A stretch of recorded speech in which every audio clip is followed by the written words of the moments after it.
자, 설 연휴를 마치고 오늘도 주식시장은 증시 밸류업 정책 분위기 속에 저 PBR, 저 퍼, 그리고 고배당 관련주들의 주가 상승이 이어지고 있습니다. 오랜만에 저평가된 종목에 매기가 들어왔다라는 점에서 긍정적이긴 해요. 그런데 최근에 보게 되면 신용융자 잔고의 증감을 보다 보면 신용융자가 코스피 시장, 유가증권 시장입니다. 코스피 시장에서 급증한 부분이 관철이 되고 있습니다. 자, 최근에 증시 밸류업 분위기, 긍정적이긴 합니다. 하지만 해당 관련한 이슈에 테마주로서의 성격이 생기고 그로 인해서 비투가 늘어나게 될 경우 오히려 증시 밸류업 정책에 부담이 될 수 있습니다. 자, 오늘은 이 점에 대해서 이야기를 드리고자 합니다. 구독, 좋아요, 알림 설정과 함께 증시 토크 시작하도록 하겠습니다. 자, 생각해 보게 되면요. 신용융자 잔고의 증감은 시장의 분위기에 따라서 나타나는 성격이 있습니다. 자, 작년 같은 경우에는요. 어떤 일이 있었습니까? 2차 전지 열풍이 있었죠. 2차 전지 대장주들이 다 코스닥이 있지 않았겠습니까? 에코프로, 에코프로비엠 등과 같은 2차 전지 관련주들이 코스닥 시장에서 급등하고 그로 인해서 투자자들이 코스닥 시장의 2차 전지 관련주에 집중 투자하고 그리고 강하게 이제 비투를 크게 하신 분들도 많이 계시죠. 그러면서 코스닥 시장에서 신용융자 잔고가 작년에 급증합니다. 작년 연초 대비해서 4월까지 거의 3조나 급증했으니까요. 와, 요때 증감 정말 엄청납니다. 같은 기간에 유가증권 시장, 코스피 시장의 신용융자는 그냥 제자리 걸음이었어요. 그때 당시. 자, 생각해보면 코스피 시장의 시가총액이 코스닥 시장의 시가총액 대비해서 압도적으로 큰 것을 감안해 본다면, 코스닥 시장에서 작년 상반기에 나타났던 신용융자 급증은 너무 과한 면이 컸습니다. 그리고 결국 작년 하반기에 큰 후유증을 남기고 말았죠. 결국 코스닥 시장 같은 경우에는 신용융자 잔고가 작년 연초 수준까지 급감하기도 하였습니다. 자, 이러한 모습 코스닥 지수 그리고 코스닥 시장에서 작년에 나타났던 테마주들의 열풍하고 거의 흐름이 비슷하게 흘러왔다라는 것을 볼 수 있어요. 그런데요, 최근에 보게 되면 올해 들어서 어떤 일이 벌어졌느냐? 코스피 시장에서 신용융자가 급증합니다. 오히려 코스닥 시장에서는 감소했어요. 아니나 다를까 코스피 시장에서는 올해 6,639억 원의 신용융자 잔고 증가가 발생했고요. 코스닥 시장에서는 3,900억 원 감소를 했습니다.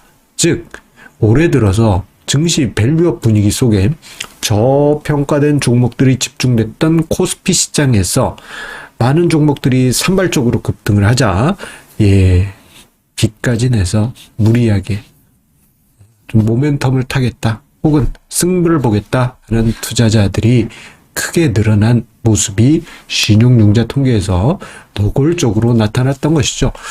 자, 신용융자는 모든 비투 자금의 그림자와 같습니다.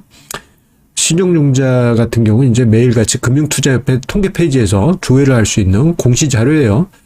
그런데 다른 형태 비투 자금, 카드 빚을 내서 주식 투자했다. 또는 엄마 아빠한테 빌렸다. 친구한테 돈 빌려서 주식 투자한다. 이런 거 통계 안 잡히잖아요.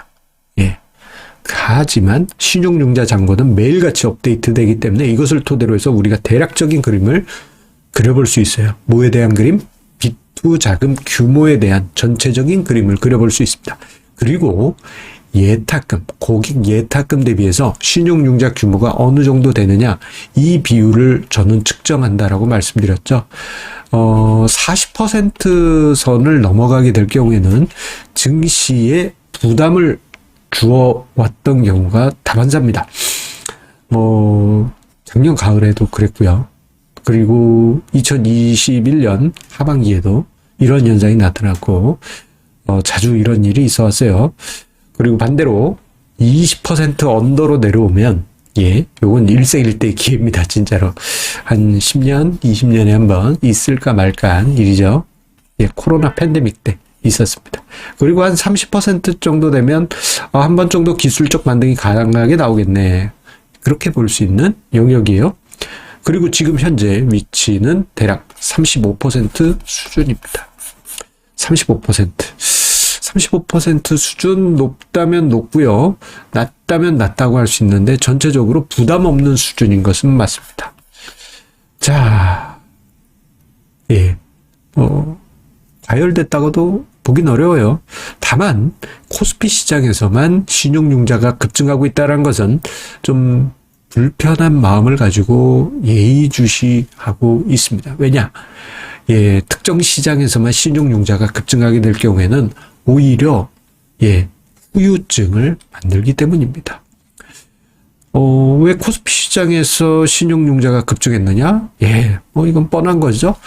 한국 증시 밸류업 정책 분위기 속에 저PBR, 저퍼, 고배당, 고 ROE 등등 다양한 형태의 저평가된 종목들이 랠리를 보이면서 그 랠리에 있는 종목들 대부분이 이제 또 코스피에 있다 보니까 코스피 종목들의 강세가 나오고 비투 자금도 늘어났어요. 하지만 비투 자금이 는다는 것은 상승할 때는 폭등을 만들고요.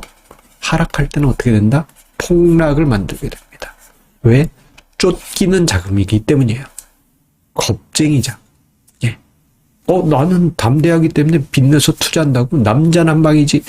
이런 식으로 용기 있다라는 것을 강조하신 분들도 왕왕 계십니다만 솔직히 속으로 이렇게 보시면 겁먹고 계신 분들 많이 계실 겁니다. 비투 자금의 성격은 어쩔 수 없어요. 진짜 담대한 분도 계시긴 하죠. 하지만 조금만 가격이 움직여도 레버리지 효과 때문에 요만큼 주가가 움직였는데 실제 손실은 이렇게 큰 경우들 많이 있지 않습니까? 결국 원치 않게 투매를 하면서 주가의 높은 변동성을 만들게 되는데요. 자칫 우리나라 증시에 후유증만 남기고 증시 밸류업 정책이 그냥 그냥 2024년에 잠깐 반짝했던 테마네 하면서 그냥 끝나버릴 수도 있어요. 그래서 지금 코스피 시장에 늘고 있는 신용융자 잔고 저는 좀 불편한 마음을 가지고 계속 지켜보고 있고자 합니다. 자, 여러분들의